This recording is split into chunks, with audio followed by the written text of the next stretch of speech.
Me llamo Carmen Me Álvarez. llamo Carmen Álvarez. Tengo 66 Tengo años. 66 Después de años. 41 años de matrimonio, Después de despedí a 41 mi años de esposo matrimonio. Antonio con un funeral silencioso bajo la llovizna suave de Madrid. El olor a crisantemos y las campanas de la iglesia de aquel día aún persisten en mi memoria, como si cada repique cortara un hilo más de nuestros recuerdos. 3 semanas después, me presenté en el despacho del abogado Herrera para escuchar la lectura del testamento.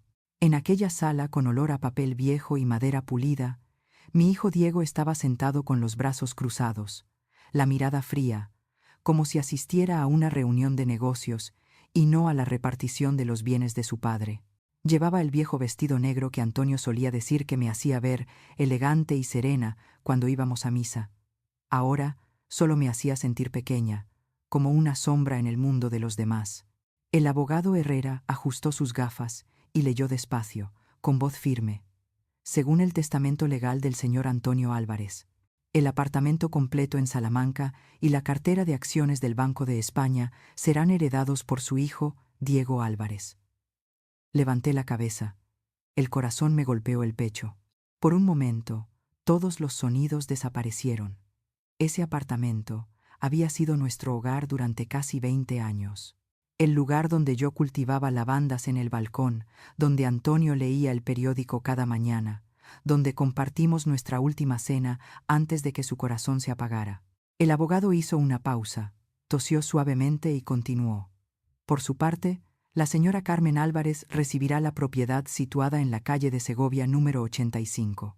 Un almacén y todos los objetos contenidos en él. Un almacén. Sentí que la cabeza me daba vueltas, como si acabara de oír una broma cruel. ¿Un apartamento de lujo para mi hijo, y para mí, un simple trastero? Apreté los labios para no llorar delante de ellos. Diego se volvió hacia mí con una sonrisa ambigua. Su mano, pesada y falsa, se posó sobre mi hombro.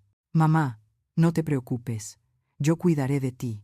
Sé que no estás acostumbrada a vivir sola. La forma en que remarcó la palabra cuidar me heló la sangre. Antonio siempre decía que Diego era inteligente y decidido, pero en sus ojos ahora solo veía ambición y frialdad.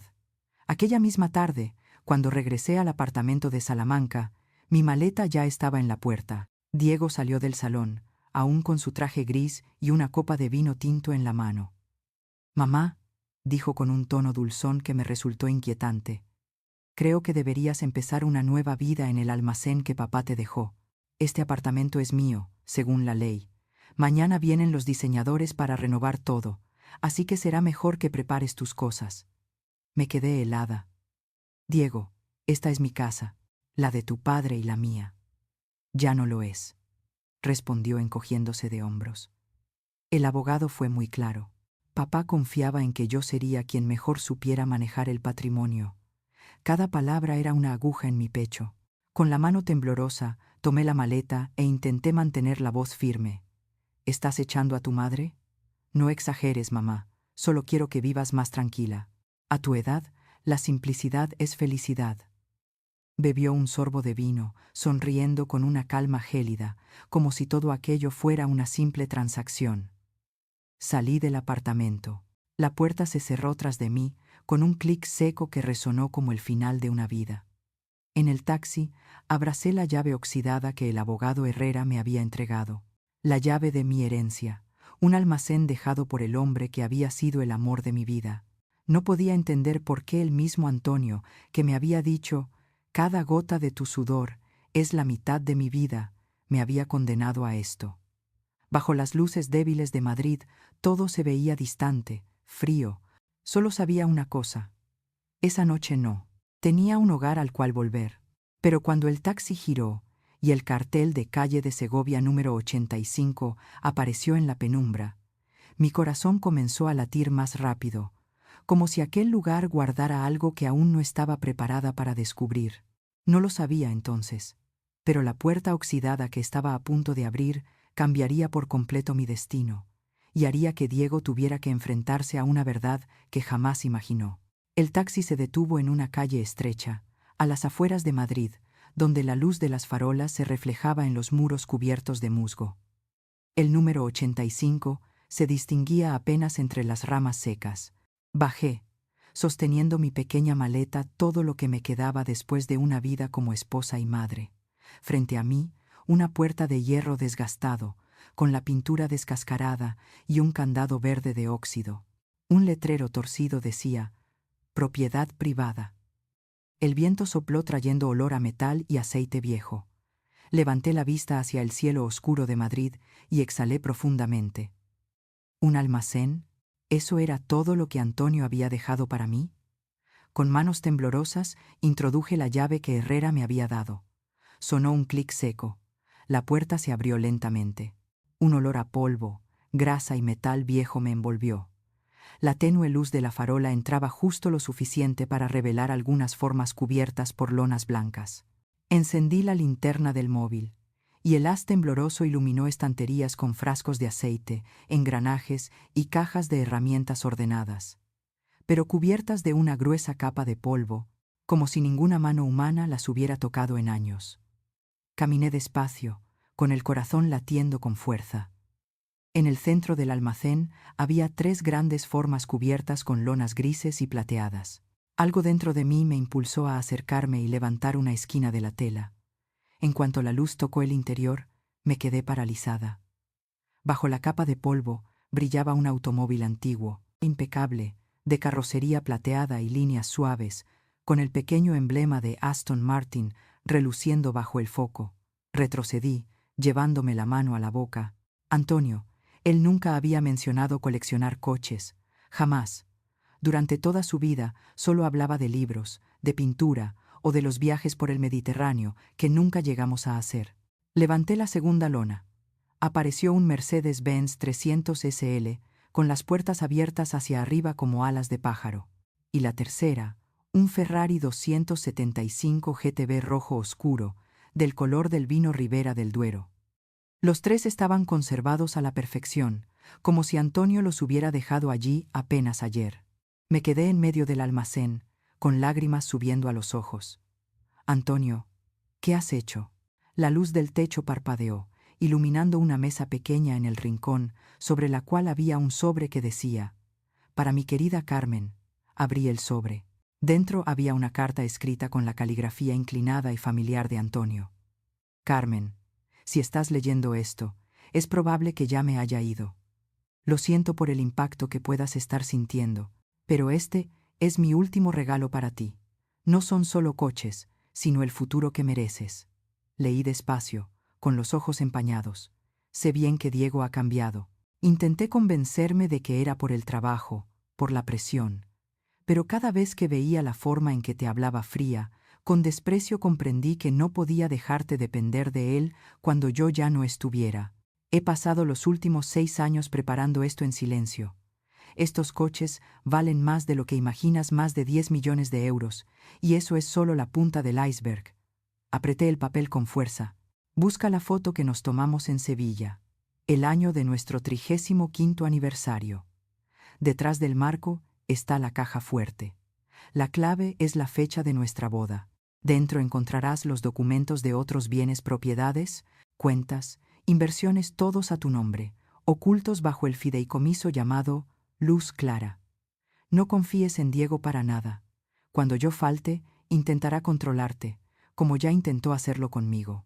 Pero ahora tienes todo lo necesario para ser libre. La carta terminaba con una frase temblorosa, escrita quizás entre la debilidad y el amor. El amor no es para atar, sino para proteger. Te amo, Carmen, hoy y siempre. Apreté la carta contra mi pecho, mientras las lágrimas caían sin parar. De pronto, aquel viejo almacén cobró vida. Ya no era un lugar de grasa y metal, sino de recuerdos, promesas y legado. Encendí el interruptor junto a la mesa y toda la sala se iluminó. El sistema de luces LED del techo se encendió reflejándose sobre el suelo de epoxi brillante. Esto no era un almacén viejo, sino un taller de exhibición profesional. Había aire acondicionado, sensores de temperatura y equipos de mantenimiento modernos, todos ocultos tras la puerta oxidada. Antonio lo había preparado todo en secreto. Me dejé caer en una silla de cuero cercana, riendo y llorando a la vez. Toda mi vida creí que Antonio era un hombre sencillo, ajeno a lo material. Pero era el más previsor de todos, no por avaricia, sino por amor, porque quiso protegerme incluso después de irse. Junto a la mesa había un pequeño armario de acero.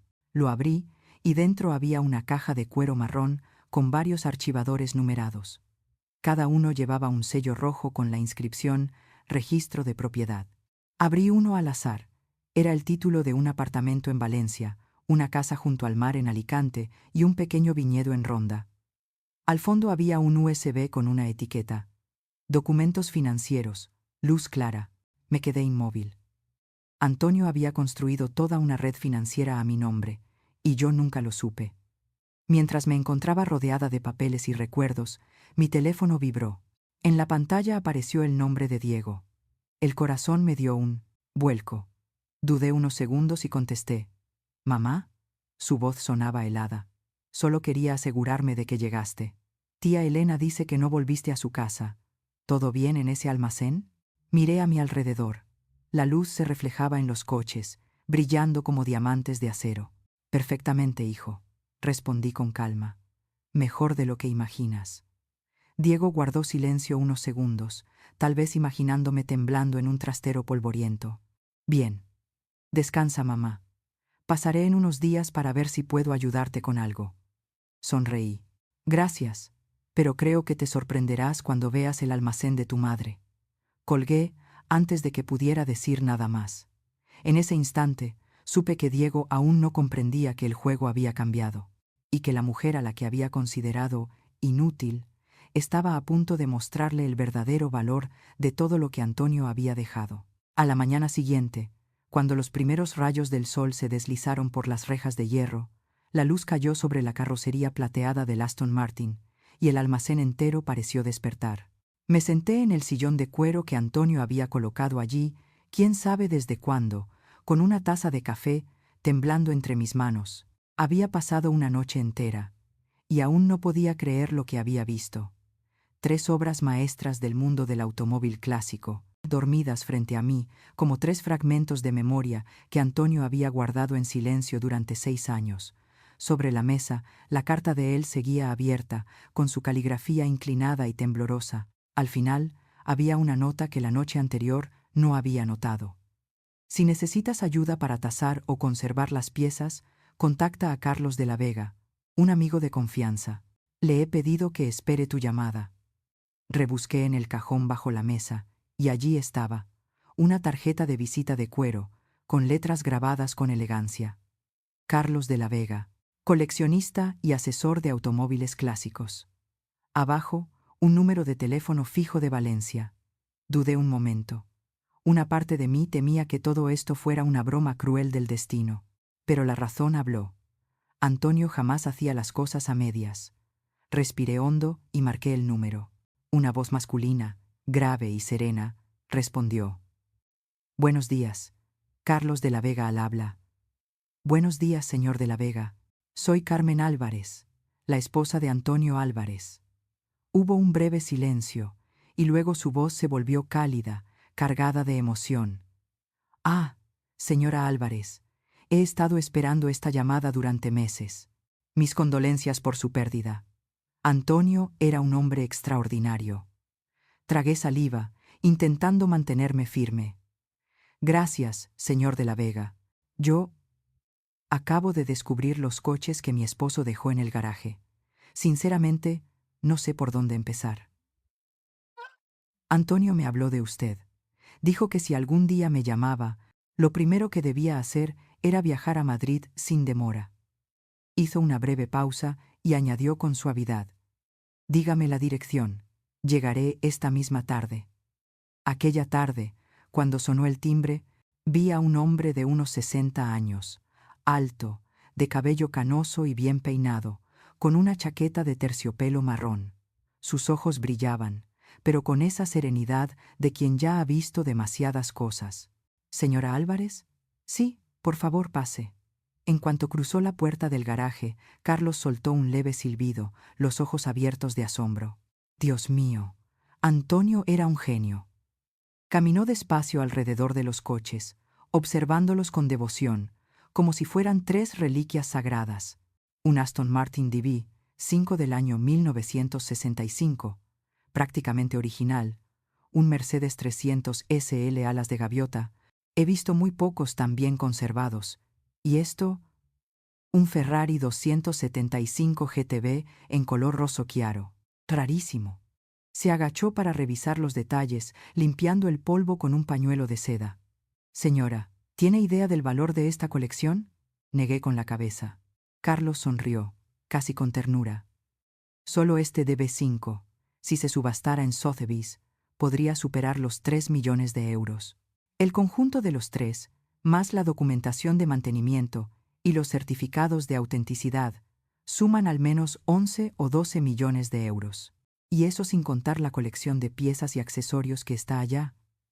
Me quedé aturdida. Los números daban vueltas en mi mente. 12 millones de euros, provenientes de aquel almacén del que mi hijo se había burlado. Carlos continuó. Antonio era meticuloso al extremo. No coleccionaba solo por pasión, sino por estrategia. Esto no es una simple colección, es una inversión viva, un patrimonio cuyo valor crece cada año. Señaló hacia el archivo donde yo había encontrado los documentos la noche anterior. Reconozco su forma de catalogar, su método de numeración. Él solía decirme, no confío en la bolsa, pero sí en el valor de conservar lo que merece ser conservado. Sonreí entre lágrimas. Aquella frase describía perfectamente a Antonio, un hombre que dedicó su vida a cuidar lo que amaba, desde su vieja guitarra hasta nuestro matrimonio lleno de tormentas y reconciliaciones. Carlos miró a su alrededor y dijo en voz baja, casi como un susurro, «Señora, hay algo más que debo decirle. Antonio no era solo mi cliente, era mi amigo. Y en el último año de su vida me dijo una frase que nunca olvidaré. Si no puedo proteger a mi esposa con mi aliento, la protegeré con mi plan». Aparté la mirada, ocultando las lágrimas que volvían a caer. Carlos continuó con respeto. «Si me lo permite, puedo ayudarla a tasar detalladamente la colección, organizar el seguro y, si así lo desea, vender los coches poco a poco, obteniendo el mejor precio». Antonio ya pagó los costos de almacenamiento y mantenimiento por 5 años. Lo dejó todo preparado. Asentí, tragándome el nudo en la garganta. «Gracias, Carlos. No sé cómo agradecerle. Solo le pido una cosa, señora. No le diga nada a su hijo todavía». Antonio temía que él no entendiera el verdadero significado de lo que le dejó. Miré el Aston Martin que brillaba bajo la luz amarilla. En el reflejo del espejo vi mi propio rostro. Ya no era la mujer temblorosa que había sido expulsada de su casa por su hijo la noche anterior, sino alguien que acababa de entrar en un nuevo capítulo, uno donde el secreto y la fuerza estaban en mis manos. Cuando Carlos se despidió, se volvió y dijo, «Antonio solía decir que estos coches no son solo patrimonio, sino 3 mensajes sobre la vida, uno sobre la inteligencia, otro sobre la pasión y otro sobre la lealtad. Quizá, si los observa con atención, encontrará que le dejó una pista dentro de cada uno». Me quedé inmóvil en medio del garaje, escuchando el silbido del viento colándose por las rendijas. ¿3 mensajes? Miré de nuevo la fila de coches, con una corazonada que me estremeció. Si Antonio realmente me dejó algo más que riquezas, quizá el secreto más grande seguía escondido bajo ese metal reluciente. Y supe que esa noche no podría dormir hasta descubrirlo. Volví al garaje a la mañana siguiente, con una taza de café aún humeante en la mano. Las palabras de Carlos no me habían dejado descansar. 3 mensajes. Esa frase resonaba en mi mente como un desafío lanzado desde el más allá. Me acerqué al Aston Martin plateado, acariciando la pintura lisa como un espejo. Debajo del pequeño logotipo en el capó, noté una diminuta marca, casi imperceptible. Al inclinarme más, vi una serie de números grabados con precisión. 14 hasta 06. Mi corazón dio un vuelco. Era la fecha de nuestro aniversario de boda. Retrocedí, respirando, hondo. Antonio siempre tenía la costumbre de dejar señales discretas, como si disfrutara convirtiendo todo en un acertijo. Miré alrededor de la habitación, hasta que mis ojos se detuvieron en una vieja fotografía colgada en un marco de madera, nosotros 2 en Sevilla, el día de nuestra boda. La descolgué con cuidado y le di la vuelta. Detrás, oculta a simple vista, Había una pequeña caja fuerte incrustada en la pared, pintada del mismo color que el fondo. Marqué los números 1, 4, 0, 6. Un leve clic sonó y la puerta se abrió. Dentro había un sobre grueso y varios documentos atados con una cuerda de cuero. Abrí el primer sobre. La letra inconfundible de Antonio apareció ante mis ojos y sentí cómo el corazón se me encogía. Carmen, mi amor, si has llegado hasta aquí, significa que estás lista para conocer toda la verdad. Perdóname por guardar este secreto tantos años. Pero al ver cómo Diego cambiaba, no tuve otra opción. Dejé la carta sobre la mesa, respiré profundamente y seguí leyendo. Pensé que la ambición nunca echaría raíces en nuestro hijo, pero el tiempo me demostró lo contrario. Lo vi hablar del dinero como si hablara del poder. Vi cómo te miraba a ti, su madre, no como a alguien a quien amar, sino como a una deuda que debía pagar. Y comprendí que, si dividía la herencia por igual, buscaría dominarte. Empezó a hacerlo incluso cuando yo aún vivía. Me detuve un instante, sintiendo cómo una cuchillada de memoria atravesaba el silencio. Sí. Recordaba aquellas noches en que Antonio volvía tarde, callado, mirando por la ventana. Cuando le preguntaba solo respondía, «Todo estará bien». Ahora lo entendía. Él había visto lo que yo me negaba a aceptar. Dediqué los últimos años a reconstruir en silencio nuestro patrimonio. Cada propiedad, cada inversión, fue transferida al fideicomiso Luz Clara, a tu nombre, administrado por un abogado independiente. Diego no podrá intervenir, ni siquiera con un céntimo. Pasé la página.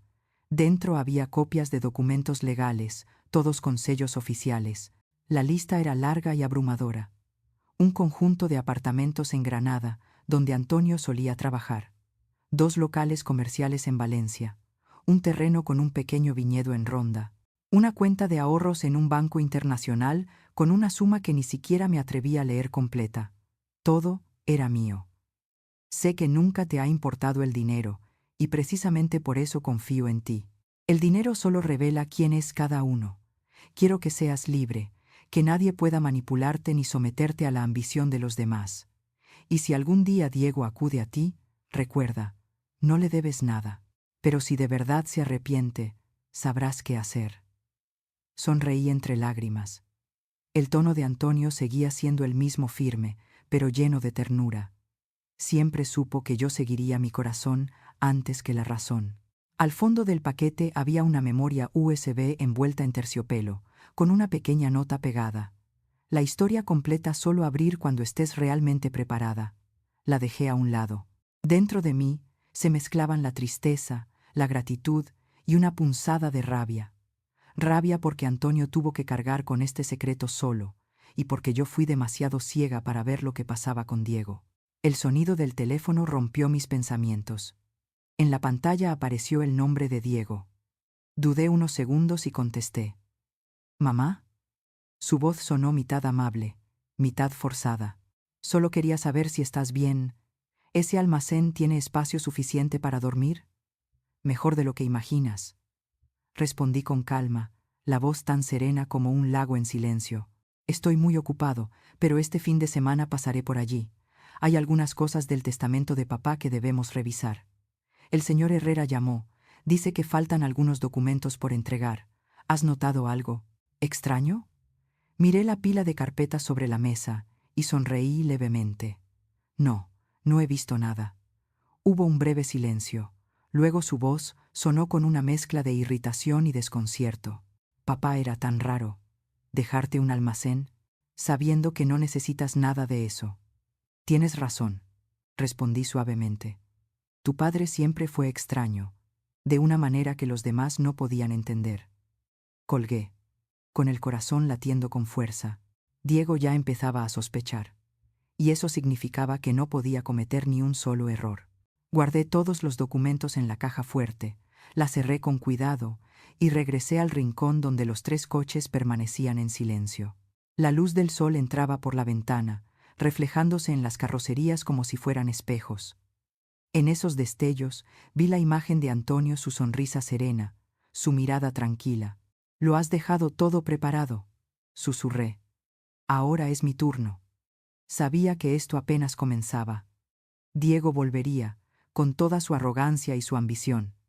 Pero esta vez no pensaba retroceder, porque Antonio me había dado algo más valioso que el dinero: la verdad, la libertad y la oportunidad de ser fuerte por primera vez en mi vida.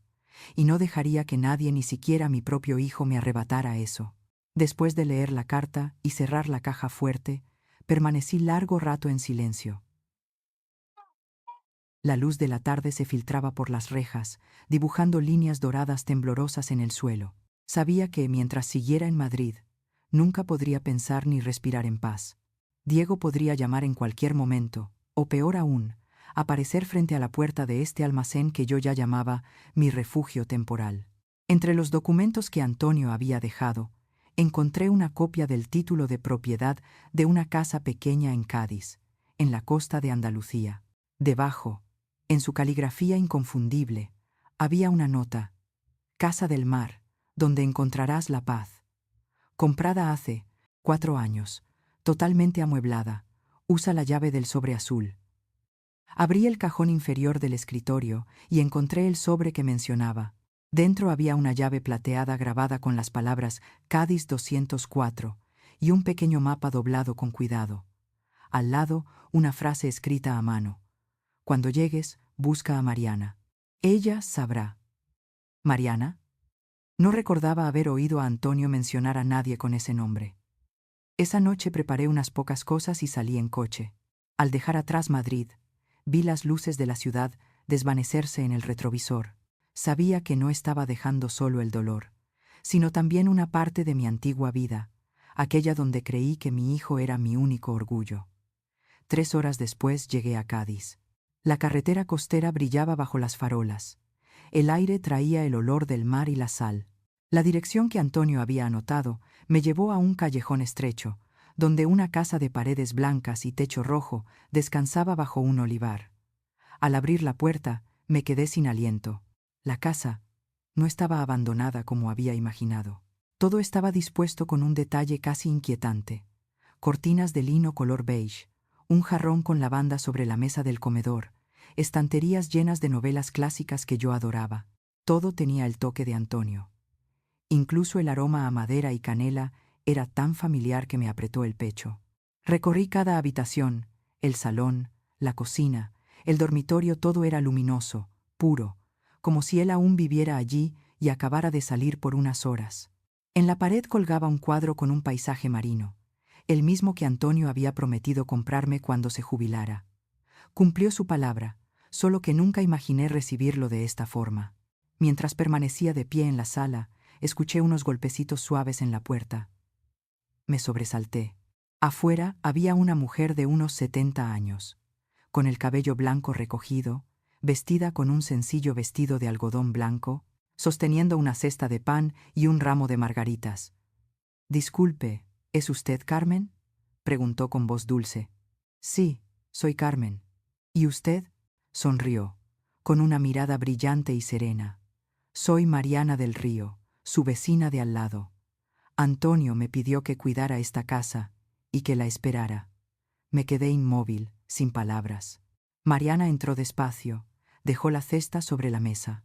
Venía cada año un par de veces, siempre me pedía que no dijera nada. Dijo que cuando usted apareciera significaría que él ya no estaría. «Lo siento mucho, Carmen». Las lágrimas me llenaron los ojos. Me senté, sujetando con fuerza el borde de la mesa. «¿Él lo preparó todo?». «Sí. Quería que tuviera un lugar donde nadie pudiera encontrarla, un sitio tranquilo, donde pudiera empezar de nuevo». Mariana sirvió una taza de té. El aroma a menta llenó la habitación. Me contó que Antonio era un hombre reservado, pero extremadamente atento. Le enviaba dinero para limpiar la casa cada mes, revisar la luz, el agua, incluso le había dejado una lista del supermercado más cercano. Decía: «A Carmen le gusta el silencio, el mar y levantarse temprano para ver el amanecer», relató Mariana, con una ternura en la voz que me rompió por dentro. Sonreí entre lágrimas. Sí, así era él. Esa noche no encendí las luces. Me senté en el porche, escuchando el sonido constante de las olas rompiendo en la orilla. Por primera vez en muchos meses, sentí que mi corazón latía despacio, ya sin el peso que había cargado al salir de Madrid. Los días siguientes, poco a poco me fui acostumbrando a mi nueva rutina. Por las mañanas, iba con Mariana al mercado de pescado. Por las tardes caminábamos junto al mar. Ella me contaba historias de los vecinos del lugar y de los niños que aprendían a pintar en la escuelita del pueblo, esa misma escuela que Antonio había financiado en secreto. Él decía que cuando Carmen llegara, continuaría con eso. No sé cómo Antonio podía prever cada uno de mis pasos, pero todo lo que había preparado coincidía exactamente con lo que yo necesitaba. Quizá el verdadero amor sea eso, una previsión silenciosa, sin ruido, sin promesas, pero perfecta en cada detalle. Una tarde, mientras preparaba té, Mariana entró con el ceño fruncido. «Carmen, hoy vino un hombre preguntando por usted. Dijo que era pariente». Me quedé helada, la taza casi se me cayó de las manos. ¿Dijo su nombre? Afirmó llamarse Diego Álvarez. El aire en la habitación se volvió denso. Las olas afuera golpeaban con más fuerza. El viento hizo vibrar la puerta. Mariana me puso una mano en el hombro, con voz baja. ¿Quiere que le diga que no está aquí? Miré por la ventana, hacia el horizonte cubierto por un atardecer rojo fuego. Mi corazón temblaba, entre el miedo y la firmeza. No, respondí despacio.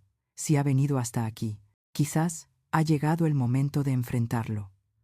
Tocando la llave plateada que llevaba en el bolsillo, esa que guardaba la memoria de Antonio, sentí una fuerza tranquila recorrerme. Fuera cual fuera la intención de Diego, ya no era la madre débil de antes, y sabía que la verdadera tormenta estaba a punto de comenzar. No imaginaba que aquella tarde serena marcaría el inicio de los días más turbulentos de mi vida. Después de que Mariana se marchó, me quedé sentada en la sala, con la taza de té ya fría entre las manos. El nombre Diego resonaba en mi cabeza como una alarma. Sabía que tarde o temprano me encontraría, pero no creí que sería tan pronto. A la mañana siguiente, cuando el sol apenas despuntaba, sonó el teléfono. En la pantalla apareció una frase que me oprimió el pecho. Diego llamando. Respiré hondo y contesté. Mamá. Su voz era suave, pero con ese tono gélido que la caracterizaba. Me dijeron que estás en el sur, en Cádiz, ¿verdad? ¿Quién diría que escogerías un sitio tan remoto para vivir? Respondí en calma. Necesito tranquilidad. El aire del mar es bueno para la salud. Una risa corta, mitad burla, mitad desprecio, sonó al otro lado. ¡Qué coincidencia! Verás, últimamente revisé algunos de los archivos de los bienes de papá. Hay ciertas cosas interesantes. Inversiones, propiedades pequeñas que no se mencionan en el testamento. Mi voz tembló apenas, pero logré mantenerme firme. Tu padre era un hombre meticuloso. Si no las incluyó, seguramente tuvo una razón. Sí, y creo que tú conoces esa razón. ¿Verdad, mamá? Guardé silencio. Diego continuó con un tono tan calculado que parecía estar negociando un contrato. No quiero pensar mal, pero el abogado de papá dice que todavía hay cuentas a su nombre sin verificar. Solo quiero asegurarme de que tú no conserves nada que debería pertenecer a la familia. Sonreí levemente. ¿Familia? Te acordaste de esa palabra demasiado tarde, Diego. Colgué, antes de que pudiera responder. Sabía bien cómo era su mirada cuando alguien lo desafiaba, fría, astuta, acostumbrada a salirse siempre con la suya. Antonio solía advertirme: nunca le mientas a tu hijo, pero tampoco le digas todo. Hoy comprendí cuánta razón tenía. 3 días después, mientras preparaba café, escuché el ruido de un coche deteniéndose frente al portón. Era un Mercedes negro brillante. De él bajó una mujer alta, de cabello castaño oscuro, impecablemente vestida con un traje color crema. Buenos días. Soy Clara Martín, asistente del señor Diego Álvarez. Él me pidió entregarle un asunto urgente. Su voz sonaba cortés, pero su mirada delataba cierta inquietud. La invité a pasar y le serví té.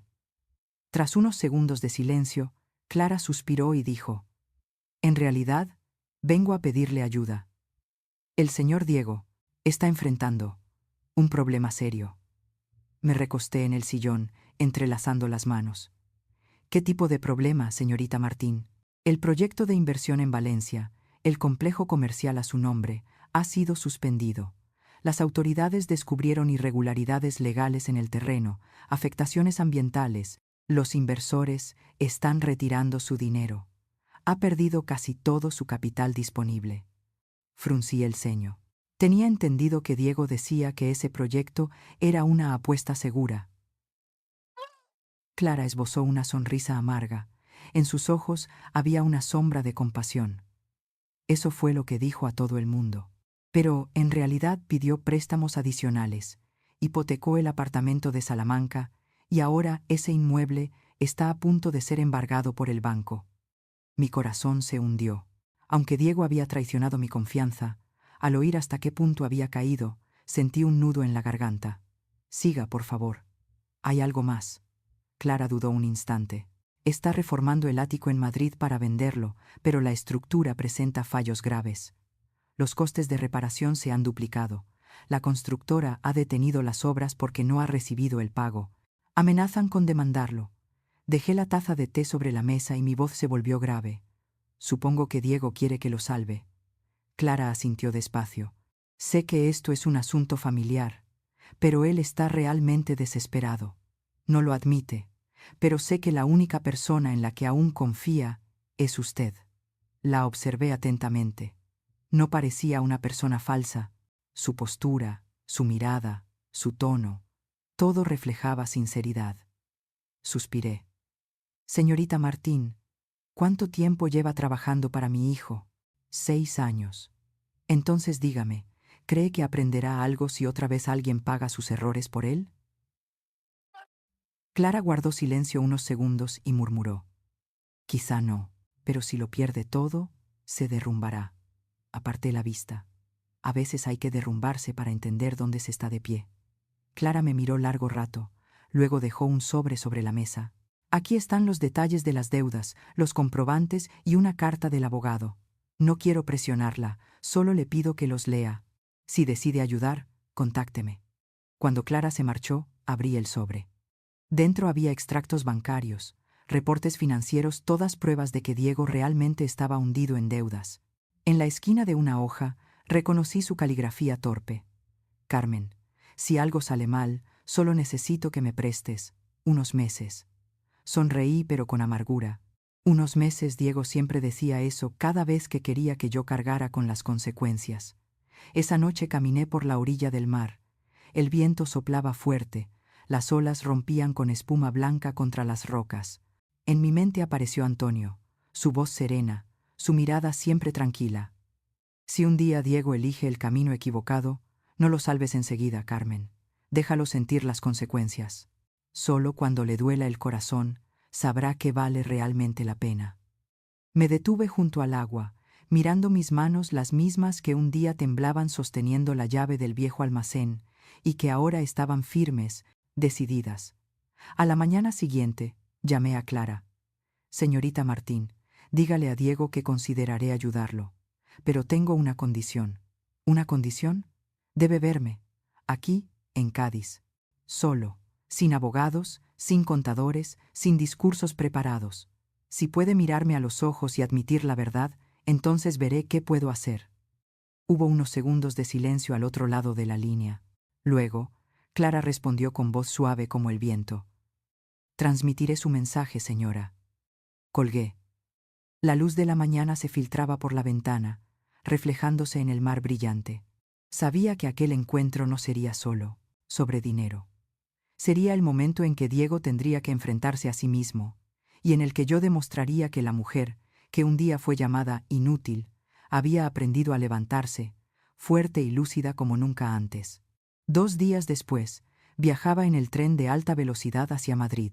El mar y el sol dorado de Cádiz quedaban atrás, sustituidos por el latido acelerado de mi pecho y el frío que me envolvía mientras la ciudad familiar aparecía ante mis ojos. Sabía que estaba haciendo justo lo que Antonio me había advertido: evitar volver al lugar donde me habían herido. Pero si quería enfrentarme a Diego, tenía que ver con mis propios ojos el reino que él mismo estaba destruyendo. Cuando llegué al barrio Salamanca, la calle elegante de antaño se veía distinta. El edificio donde había vivido con Antonio estaba cubierto con lonas de obra, yeso en las paredes, olor a pintura y cemento. El ático, orgullo de nuestra familia, era ahora solo un esqueleto vacío. El portero anciano me reconoció enseguida y abrió la puerta, moviendo la cabeza con tristeza. «Señora Carmen, ¿ha vuelto? Ojalá hubiera visto esto antes de que empezaran a derribar los muros». Asentí y subí en el ascensor. El olor a polvo y óxido me oprimía la garganta. Cuando la puerta se abrió, me quedé inmóvil. El salón donde antes colgaba el cuadro del mar que tanto amaba Antonio, ahora era un espacio en ruinas. Paredes descascaradas, cables colgando, el suelo cubierto de escombros. Los muebles habían desaparecido. Algunas baldosas levantadas dejaban ver tuberías retorcidas. No quedaba un solo rincón intacto. Caminé lentamente hacia la cocina destruida.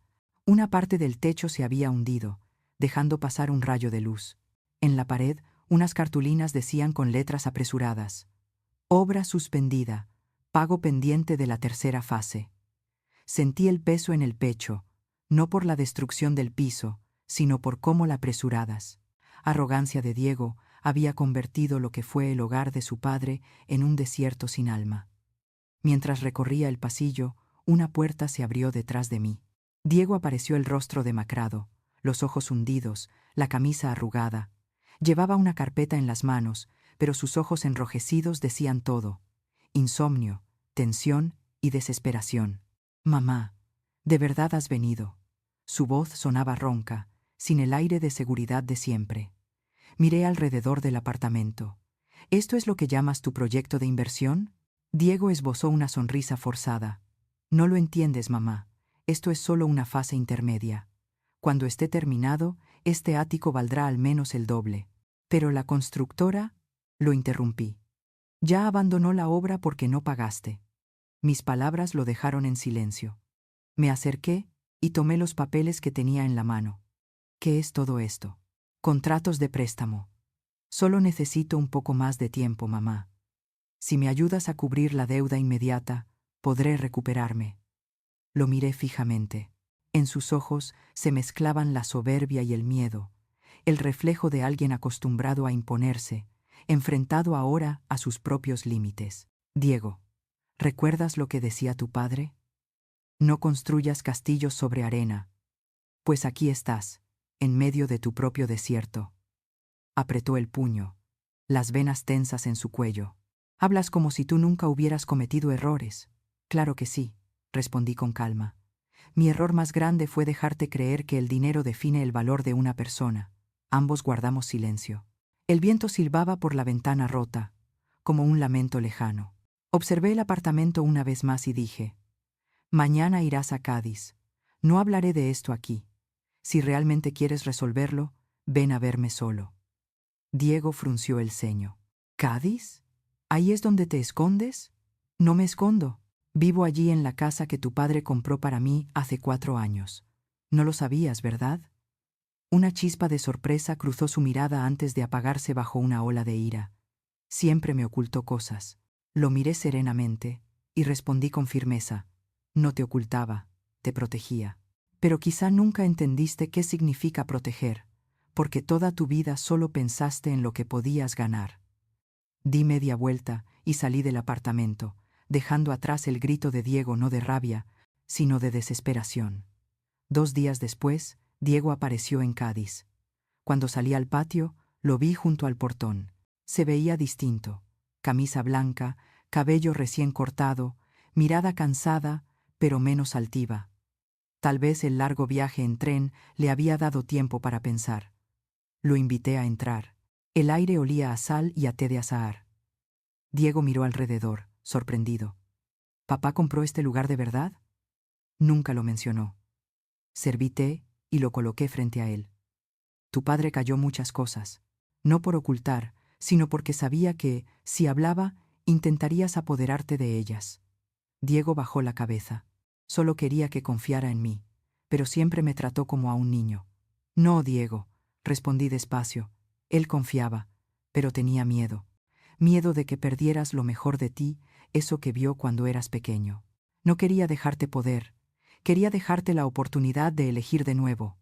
Guardó silencio un largo rato, y luego murmuró: «Necesito ayuda, mamá. Si pierdo el ático, me arruinaré».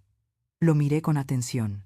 A pesar del dolor, seguía viendo en sus ojos un destello de Antonio, los mismos ojos, pero sin su calma ni su bondad. «De acuerdo», dije al fin. «Te ayudaré, pero no con dinero. Trabajarás conmigo. Aprenderás a administrar, a ganar de verdad, sin depender del apellido ni de la herencia. Si aceptas, rescataré tu proyecto. Si no, esto se acaba aquí, Diego». Se quedó atónito. «¿Quieres que trabaje para ti?» «No para mí, sino para ti mismo».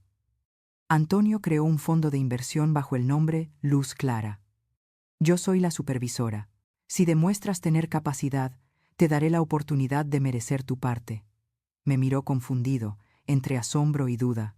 Sabía que acababa de poner sobre la mesa la prueba más difícil, pero solo así Diego podría salir de su propia sombra. Afuera, las olas golpeaban las rocas, levantando espuma blanca. Levanté la vista hacia el mar y sentí ligereza en el pecho. Esa conversación no era solo entre madre e hijo, sino entre el pasado y el presente, entre la mujer que un día fue expulsada de su casa y la madre que ahora se mantenía firme en el hogar que su esposo había previsto para ella. Y entre el murmullo de las olas, juraría haber oído la voz de Antonio: «Muy bien, Carmen. Ahora sí estás lista». Aquella mañana, el cielo de Cádiz estaba cubierto por un tono gris plateado, el mar extrañamente sereno. Diego se sentaba frente a mí, en la mesa de madera del porche, las manos entrelazadas, la mirada perdida en las olas como si buscara una excusa. Había pasado la noche entera pensando antes de decidirme. Lo ayudaría no por deber de sangre, sino por Antonio. Él siempre creyó que dentro de Diego quedaba una chispa de bondad, solo escondida bajo la sombra de su ambición. Abrí la carpeta que había preparado con cuidado, cada documento bien ordenado. «Quieres que te ayude, ¿verdad? Bien, lo haré, pero con reglas claras». Diego frunció el ceño, alerta. «¿Qué reglas?». Lo miré directamente, con voz firme y serena.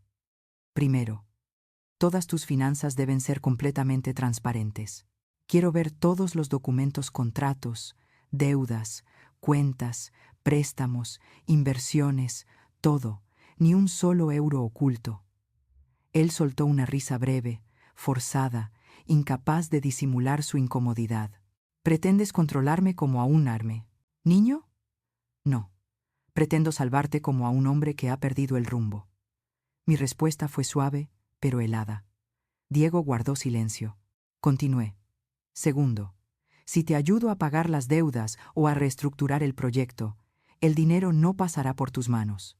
Se colocará en un sistema de gestión independiente supervisado por un asesor financiero y un abogado profesional. Cada gasto deberá ser aprobado». Su ceño se frunció aún más. «¿Tanto desconfías de mí?». Sonreí con cansancio. «La confianza no se exige, se reconstruye. Ya confié en ti una vez, y lo que obtuve fue una puerta cerrada y unas palabras que me obligaron a marcharme en plena noche». Diego bajó la cabeza. Sabía que esa herida aún sangraba, pero debía enfrentarse a ella.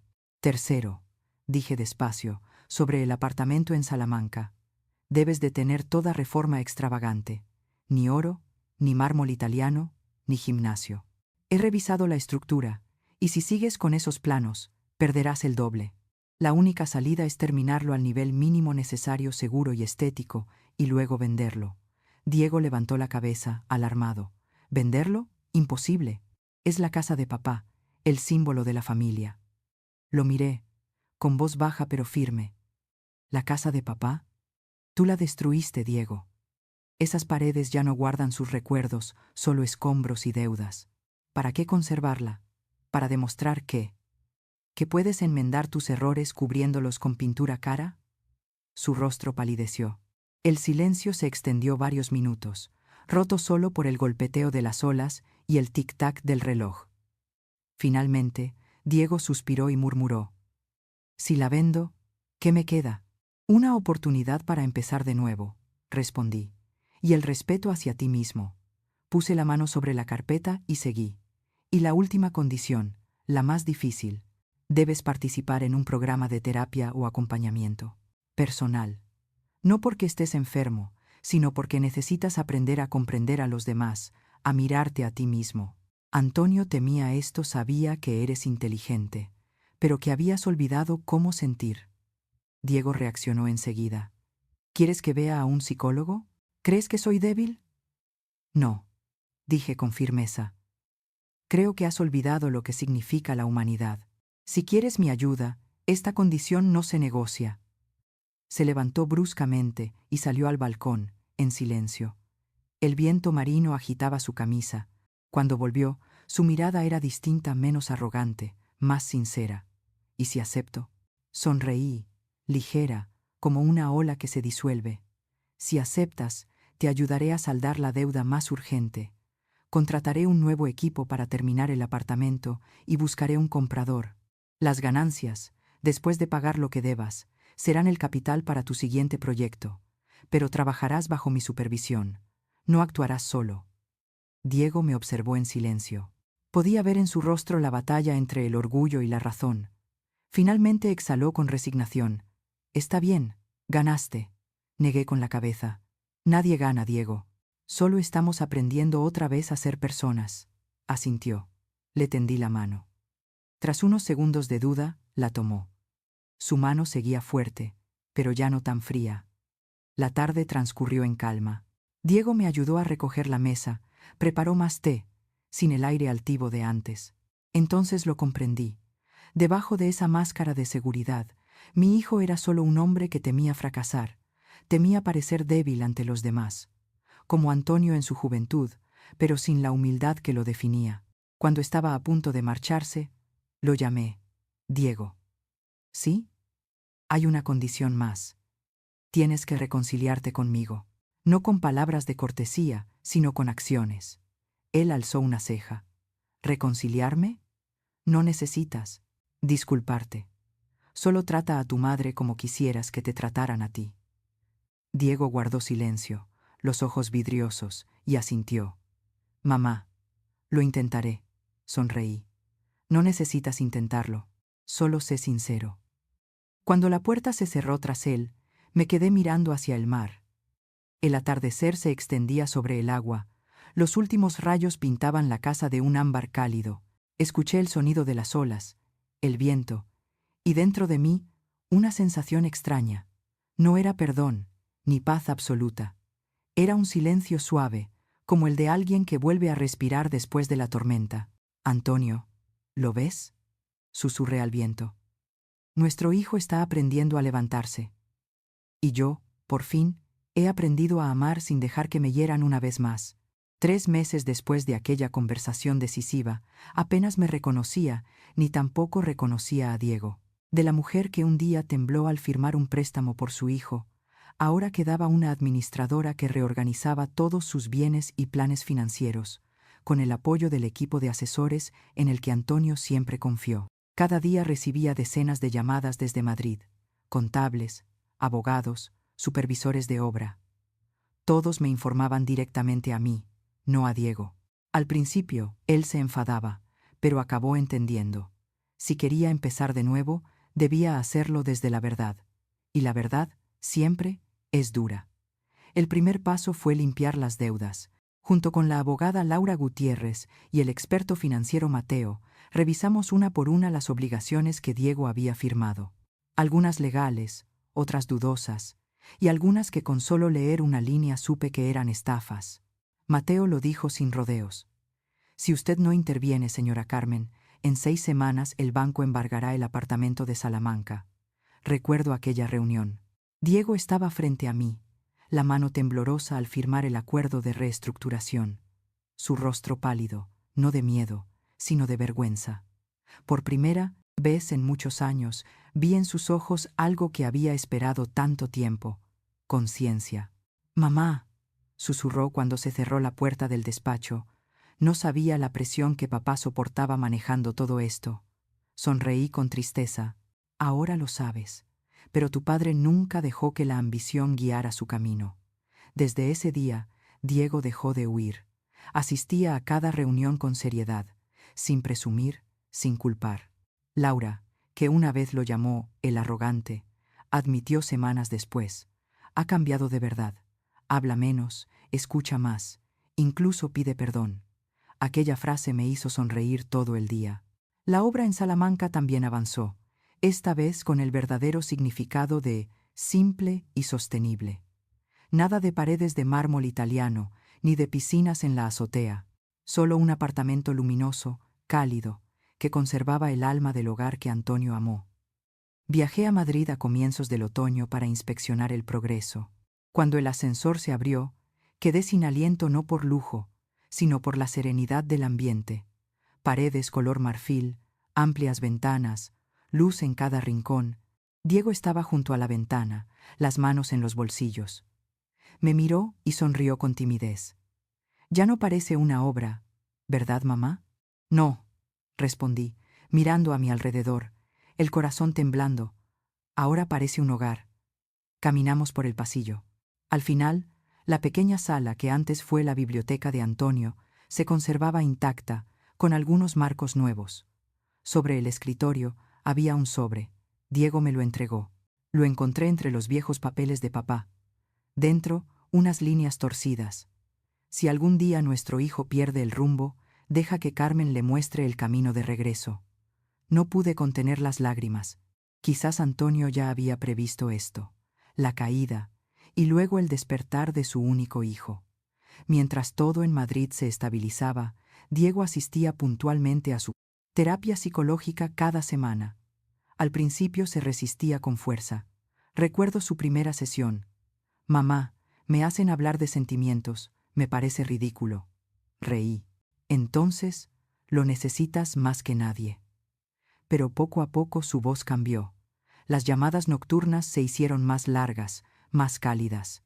Ya no había palabras como cuchillos, sino confesiones sinceras.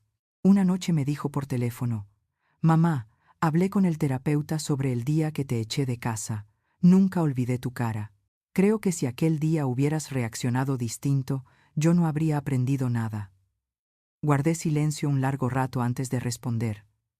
«Con que hayas aprendido, basta, Diego». No fue fácil perdonar, pero al verlo esforzarse, comprendí que Antonio tenía razón. A veces, para salvar a alguien, hay que dejarlo tocar fondo. Al cuarto mes, el apartamento de Salamanca se terminó por completo y salió a la venta. Diego negoció personalmente con la agencia inmobiliaria, ya no delegaba, ya no se escondía. Cuando firmó el contrato, vi en su mirada algo nuevo, no orgullo, sino alivio. La cantidad obtenida no fue tan alta como él había soñado, pero bastó para saldar todas las deudas y conservar una pequeña parte. Mateo sugirió invertir el resto en el fondo seguro que Antonio había creado, bajo el nombre Luz Clara. Diego aceptó sin dudar.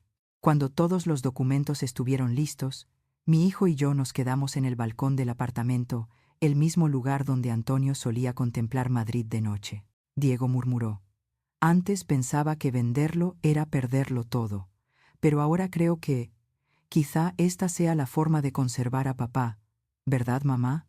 Asentí, mirando las luces lejanas de la ciudad. «Así es, porque tu padre no está en estas paredes, sino en lo que haces hoy». Aquellos meses pasaron con una calma que nunca imaginé. Diego empezó a ayudar a otros, enseñaba gratuitamente a CEDO, un grupo de jóvenes sobre inversión ética, y colaboraba con un fondo comunitario local. Yo, por mi parte, volví a Cádiz, cuidaba mi pequeño jardín y de vez en cuando conducía por la costa el Aston Martin que Antonio me dejó. Cada vez que el motor arrancaba, sentía que él seguía allí silencioso, orgulloso y sonriendo. Diego ya no me llamaba la vieja conservadora.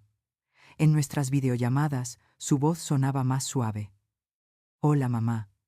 Solo quería decirte que hoy estoy bien, y sé que, sin ti, nunca habría entendido lo que significa estar bien», respondía despacio mirando al mar. «Tu padre estaría muy orgulloso. Y yo solo siento paz. Por primera vez en muchos años, entre mi hijo y yo ya no había muros, solo un camino, largo pero recto, que conducía hacia la luz. Y al final de ese camino, lo sabía, estaba la mano de Antonio, esperándonos». Aquel año la primavera llegó antes de lo habitual. En Cádiz, el sol dorado bañaba las filas de naranjos a lo largo del camino frente a mi casa, y el aroma de las flores flotaba en el aire, suave como un recordatorio de que la vida, por más rota que haya estado siempre, encuentra la manera de florecer a su tiempo. Estaba podando las lavandas del porche cuando escuché un coche detenerse frente al portón. Diego bajó, muy distinto de aquel hombre arrogante de antaño. Camisa color crema, pantalón caqui, rostro bronceado y una sonrisa tranquila. Había en él algo nuevo, una paz que nunca antes había visto en mi hijo. «Mamá», dijo con voz profunda y cálida, «tengo una buena noticia que contarte». Me limpié las manos y lo invité a pasar. Dentro aún se percibía el olor a galletas de almendra recién horneadas. Diego colocó una carpeta sobre la mesa y se sentó en la vieja silla de madera. Su mirada brillaba, pero no como cuando hablaba de dinero o de grandes proyectos. «He aceptado una oferta en la organización Vivienda Esperanza, un fondo para el desarrollo de viviendas asequibles en Sevilla. Estaré a cargo de la planificación y del diseño financiero». Lo observé, entre sorprendida y conmovida. ¿Viviendas asequibles? ¿Y qué pasó con esos proyectos de lujo que tanto te apasionaban? Diego sonrió y se inclinó hacia mí. «He pensado mucho, mamá.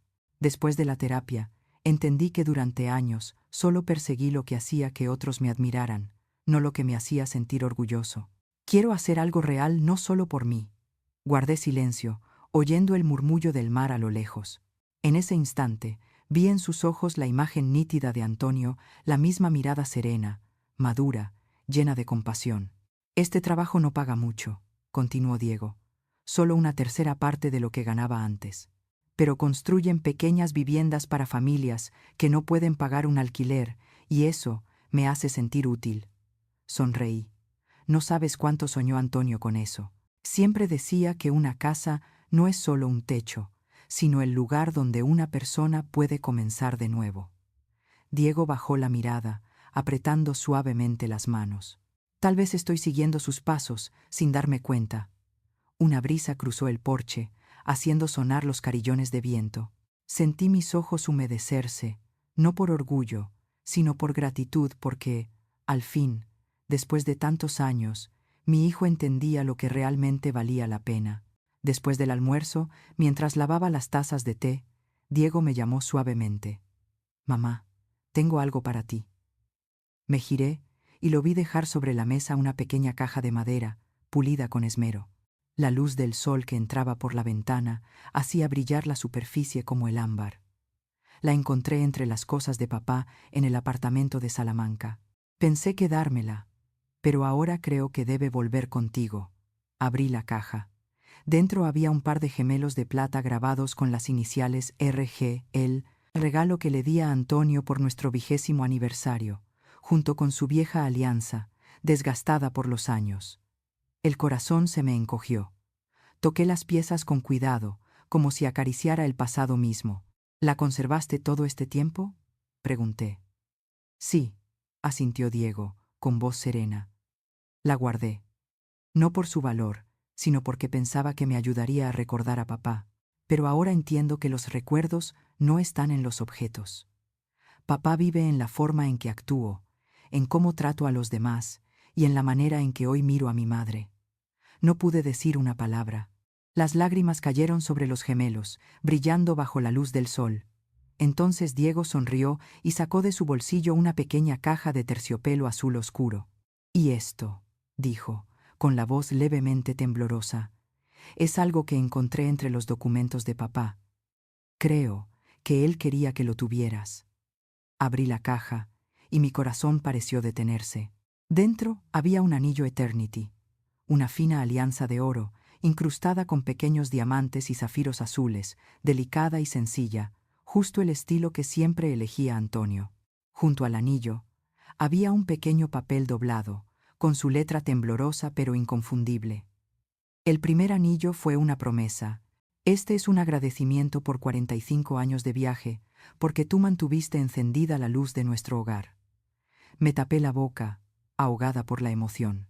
«Oh, Antonio». Diego permaneció en silencio, dejándome ese instante a solas con el hombre que ya no estaba, con un amor que había cruzado los límites de la muerte. Al cabo de un momento, deslicé el anillo en mi dedo anular, justo donde aún quedaba la marca del antiguo. Encajaba perfectamente. La luz se reflejaba en los zafiros, destellando como lágrimas transformadas en sonrisas. ¿Sabes?, dije suavemente.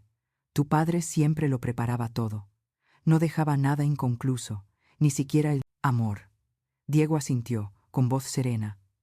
Ahora entiendo por qué mamá siempre está tan tranquila. Porque sabe que lo que realmente importa nunca desaparece. Miré a mi hijo, ya no era el hombre que corría tras el prestigio, sino alguien humilde, agradecido y en paz consigo mismo. Aquella tarde, los dos nos sentamos en el porche, viendo ponerse el sol. Diego me habló de su nuevo proyecto en Sevilla. Pequeñas casas llenas de luz, patios donde los niños jugaban, jardines comunitarios cuidados por los vecinos. Cada palabra suya llevaba una ilusión genuina. ¿Sabes?, sonreí. Al escucharte, siento que Antonio sonríe desde algún lugar. Diego respondió con una risa suave. Espero que así sea. Porque, por primera vez en mi vida, no intento demostrar que soy bueno, solo intento vivir conforme a lo que papá creía. Puse mi mano sobre la suya, sintiendo el calor sincero en el aire salino del atardecer. En ese instante comprendí que Antonio no solo me había dejado bienes, sino algo mucho más valioso. La oportunidad de que nosotros, una madre y un hijo que se habían perdido, nos reencontráramos como familia. Y cuando el sol se hundió en el mar, giré el anillo en mi dedo. La última luz del día se reflejó en el zafiro azul, como el cielo mismo, símbolo de un amor que nunca se apaga, de una familia reconstruida y de un nuevo comienzo que apenas empezaba. Gracias, Antonio, susurré. He cumplido nuestra promesa. Esa mañana, el cielo de Cádiz era tan azul que sentí que vivía dentro de un cuadro pintado por Antonio con luz y brisa marina. Los gorriones trinaban en el tejado y el aroma del café tostado llenaba la cocina. Pero aquel día me esperaba una gran decisión que había pospuesto durante meses: el futuro de la colección de autos clásicos que Antonio me había dejado. Preparé 2 tazas de café, colocando una frente a la foto de mi marido en la repisa, como si estuviera sentado conmigo. Amor, susurré, ha llegado el momento. Me quedaré con uno, y dejaré ir los otros 2 no para perderlos, sino para darles un nuevo significado. Al mediodía, me reuní con don Mateo del Bosque, asesor financiero y viejo amigo de Antonio. Conservaba su aire de caballero, chaqueta de tweed, pañuelo gris de seda, un perfume discreto y un apretón de manos cálido. Se inclinó y me saludó con una sonrisa amable. Señora Carmen, qué gusto volver a verla. Supongo que ya ha tomado una decisión sobre la colección de su esposo. Asentí. Sí, y esta vez quiero decidir por mí misma. Fuimos juntos al garaje, el lugar donde aún parecía respirar una parte del alma de Antonio. Cuando la puerta metálica se abrió, el polvo dorado del sol se derramó sobre los 3 autos, cubriéndolos con un halo tenue. Recordé la primera vez que los vi. El corazón me latía deprisa, no por su valor material, sino por la sensación de que Antonio seguía allí. 3 autos, 3 épocas de su vida, 3 historias. El Aston Martin DB5, plateado, elegante y sobrio como Antonio en su madurez, cuando dedicó todo su esfuerzo a la familia. El Mercedes-Benz 300 SL, Gullwing, blanco puro, con las puertas alzadas como alas, símbolo de su deseo de volar alto en su juventud. Y el Ferrari 275 GTB, 4, rojo intenso, apasionado como él en sus últimos años, cuando su corazón ya era frágil, pero su fuego interior seguía vivo. Carlos me miraba en silencio, esperando. Me acerqué al Aston Martin, pasando la mano por su pintura fría y suave como la seda. Lo conservaré, dije en voz baja. Es la parte de Antonio que aún puedo tocar, escuchar su motor y recordarlo cada vez que conduzca junto al mar. Esa sensación me hace creer que sigue conmigo. Carlos sonrió y asintió, comprensivo. ¿Y los otros 2? Guardé silencio unos segundos, mirando el Mercedes y luego el Ferrari, como si me despidiera de ellos. Serán vendidos. Lo dije con firmeza, aunque mi voz tembló levemente. Con una parte del dinero, quiero crear el Fondo Antonio Álvarez, para apoyar a mujeres mayores que deseen aprender gestión financiera personal. He visto a muchas como yo mujeres que vivieron toda su vida por los demás y, cuando el esposo muere y los hijos les dan la espalda, descubren que no saben cómo mantenerse en pie. Ellas necesitan aprender, entender, para que ninguna vuelva a dormir en un garaje por haber perdido su dignidad. Carlos me apretó suavemente el hombro, con una mirada llena de respeto. Una idea maravillosa, señora Carmen. Estoy seguro de que él estaría muy orgulloso. Sonreí con ternura. Con la otra parte, quiero establecer un fondo fiduciario para los futuros nietos de Diego.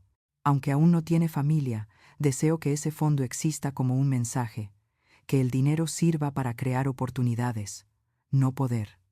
Por la tarde, Diego llegó. Cuando le conté el plan, permaneció callado un largo rato antes de decir en voz baja: «¿No vas a dejarme una parte, mamá?» «No», respondí con calma pero con firmeza. «Ya tienes lo que necesitas, la oportunidad de empezar de nuevo y la confianza de tu madre». Diego bajó la cabeza.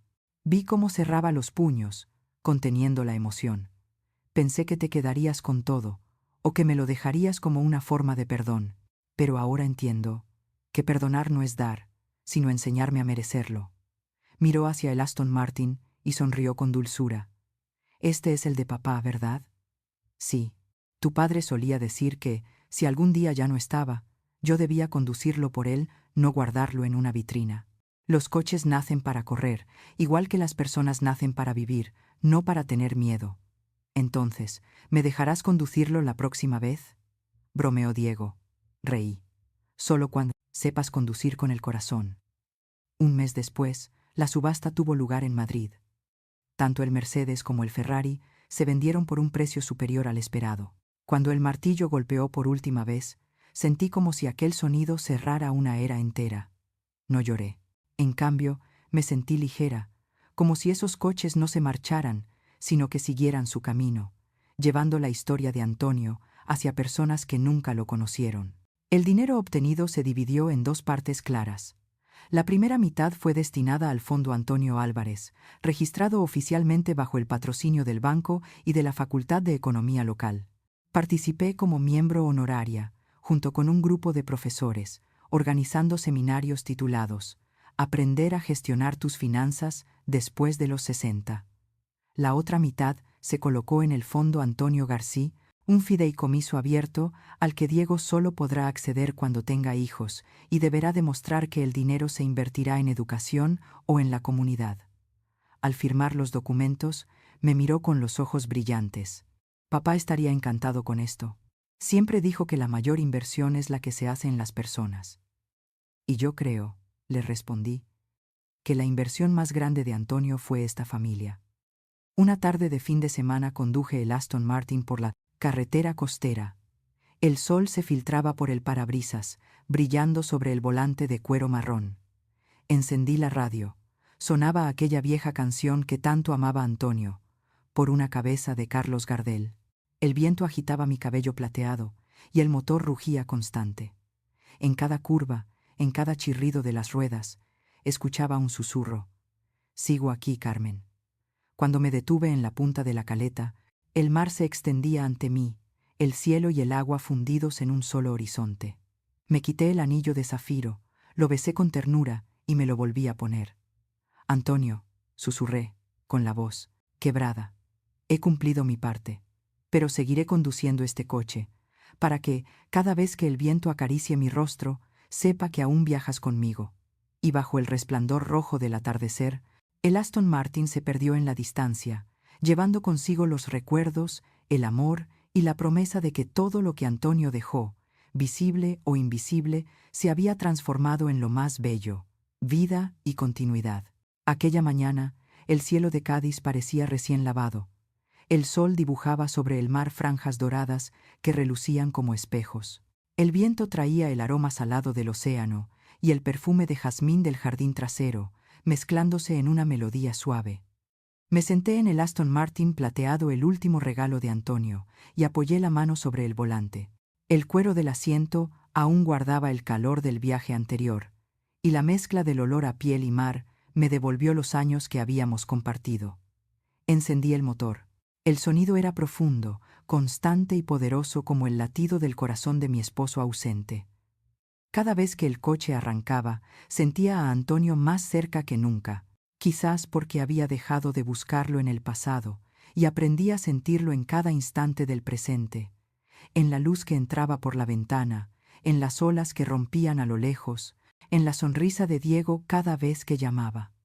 Hoy conduzco por la costa como un pequeño ritual, no para huir de los recuerdos, sino para cerrar el ciclo del dolor, para despedirme de una vida y comenzar otra. Pasé por los mismos caminos que Antonio me mostró en nuestra juventud. El puente de la Constitución, donde el viento soplaba tan fuerte que teníamos que tomarnos de la mano.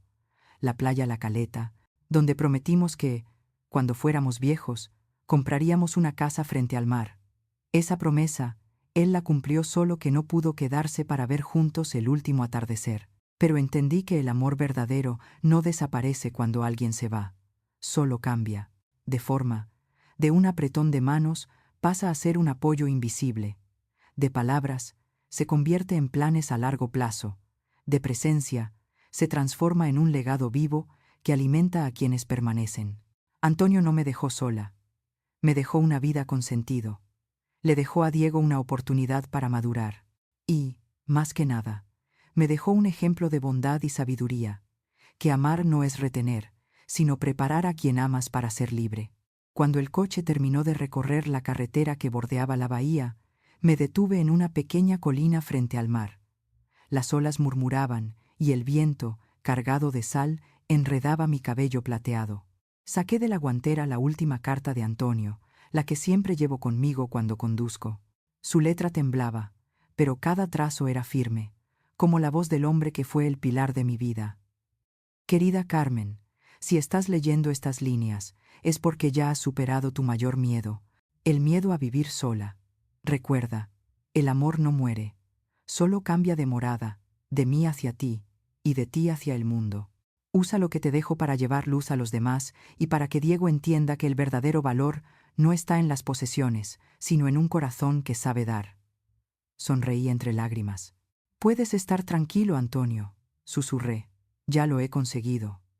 Han pasado 3 años desde aquel día. Mi vida, que creí terminada a los 68 años, se abrió a una nueva página, serena, sencilla y llena de propósito. El Fondo Antonio Álvarez que fundé ha ayudado a más de 300 mujeres mayores en toda Andalucía a aprender a gestionar sus finanzas y a reconstruir sus vidas después de la pérdida. Muchas vinieron a verme, lloraron y luego sonrieron, diciéndome que ya no se sentían inútiles. Cada vez que las escucho, sé que Antonio sonríe desde algún lugar. Y Diego, ese hijo que más me hizo sufrir ahora, es quien más orgullo me da. Trabaja en la organización Vivienda Esperanza, liderando un proyecto de viviendas para familias de bajos ingresos en Sevilla.